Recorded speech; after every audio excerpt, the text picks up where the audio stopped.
And now, I will identify the parts and function of the black and white film. First is the grains. Grains is a tiny silver halide particles in the emulsion that reacts to light, forming the image. Second is the gelatin binder. Gelatin binder, a transparent medium that holds the silver grains in the emulsion and allows for chemical interaction during the development.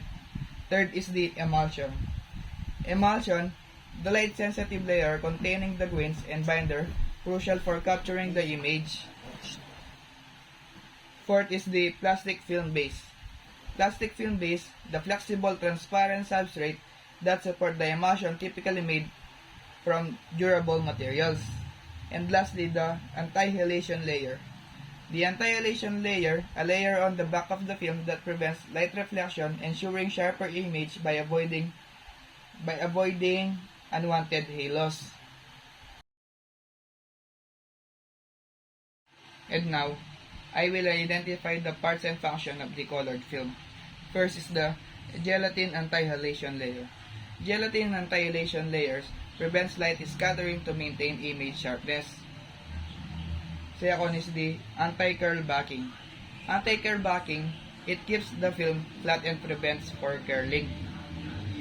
Third po is the promotion layer.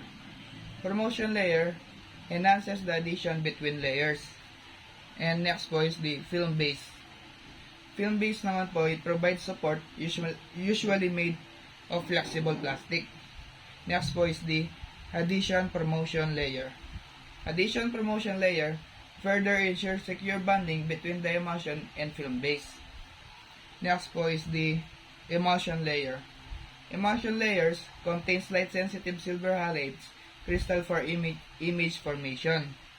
And lastly po is the gelatin protective coating. Ang gelatin protective coating naman po, it protects the emulsion from damage and maintains integrity.